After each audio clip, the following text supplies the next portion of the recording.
We now know Connecticut has lost one chance at almost $200 million in federal stimulus money for school reform. The U.S. Department of Education announced the 16 finalists in the Race to the Top, a competition for part of $4.3 billion that the government has dedicated for school reform funding. Here for a closer look at Connecticut's application and some of the reasons perhaps why it did not make it through as a finalist is the CEO of the education advocacy group ConCan, Alex Johnston. Thanks for coming, me. Alex. Let's start off with letting people know, first of all, what is the Race to the Top and where does that money come from? Race to the Top is a federal program.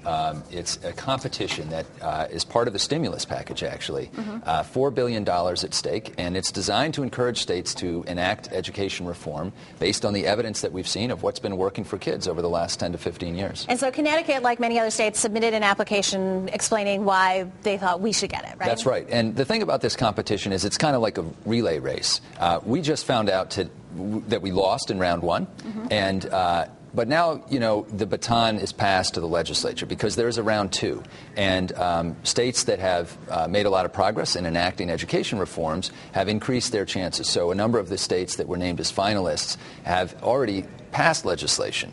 We have a great opportunity now in Connecticut to build on some of the great work that's already happened through the legislature in enacting some additional reforms. So we can look at the applications, for instance, that were successful and say, well, these are the things that were successful in their states and apply them here? Or? Sure. I mean, just to give you an example, in the state of Illinois, 3 days before the deadline of round one, which was January 19th, they passed into law a bill which connects student achievement growth with the teacher and principal evaluation process so that we can actually understand which teachers and principals are increasing student achievement and adjust professional development, make decisions based on that. Now, that's why isn't that already part of it? Because it seems to me, obviously, if there's student achievement and growth, then the principal or teacher would get a good review. Well, in fact, we did some analysis with the National Council on Teacher Quality, looking at the schools in Hartford, and found that, over 90%, in some cases 97% of teachers are rated as competent. And very often teacher evaluation right now is just competent or incompetent. Oh, okay. And you need to really do a lot more with that. So the New Haven teachers contract has gone much further. They've made a connection between student achievement and the evaluation process. The federal government has said that everybody needs to start doing this. Other states have passed laws to get it done, and we have the opportunity to do that now in Connecticut. So, but were you perhaps hopeful that they would have passed that legislation prior to this application so that we could have gotten the money look, now? I think this gets back to the relay race. This application is based on governors and chief state schools officers, commissioners, putting an application together. The legislature now has an opportunity to enact key reforms, and we have a great track record of accomplishment over the last few years of this legislature enacting big reforms. Biggest overhaul of teacher certification in the last 25 years went through this General Assembly last year. So Chairman Fleischman and Chairman Gaffey of the Education Committee are going to be working very hard on that, and they've just spoken about their interest in enacting bills and bringing the stakeholders together to ensure that these issues get addressed. Now, I know that ConCan has some very specific reform points that you all are going to be pushing. Talk about those. So this question about how we evaluate teachers and principals is very important, connecting that to student achievement growth. It's also very important that we look at the way we're funding charter schools. The Obama administration has put a big marker down on that. We've got to remove barriers. We're one of only 3 states in the country that uniquely constrains charter school growth by having an annual budgetary appropriation. Right. And then we also need to create an alternative certification route for school principals.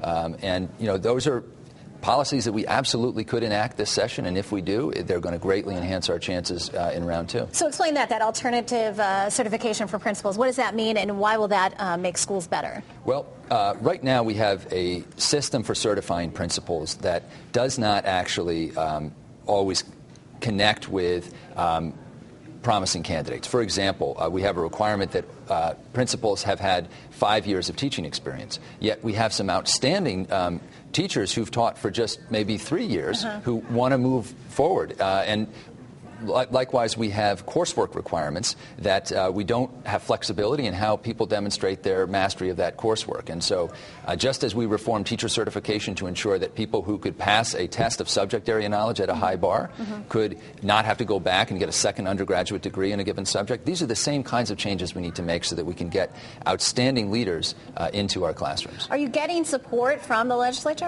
Absolutely. I think we're very encouraged. One of the great things about Race to the Top is that these are evidence-based reforms. They generally attract bipartisan support. And, this legislature has a great track record of accomplishment that we can build on. So, how much money are we looking at could possibly we get? Well, the round one application was for just under $200 million. That may not sound like a lot of money in a state that spends over $7 billion a year, but the key thing is this is money that's flexible. It can be used to enhance systemic reform. And especially in a time like now where we're struggling to keep the lights on in many of our schools, this money is incredibly important. So for round two, how much is it also? The same amount would be available. Wow, that's incredible. Yeah. So we have another chance at it. We absolutely do. And we're going to be filing, you'll be filing that, or the state will be filing that application in June, right? That's right. And so the legislature has the next really several months, and then they pass the baton back to the executive branch to file that application. Other people have been used the term saying that we can be bombed this application. You seem much more optimistic.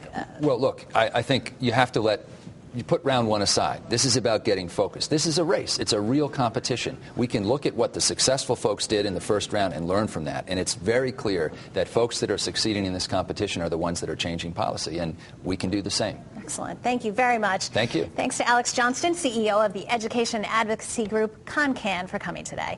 Now, don't forget, if you missed something here on The Real Story, you can now watch it online by going to fox61.com. You can also catch us on YouTube. Thanks so much for watching this week's edition of The Real Story. We'll see you here again next week.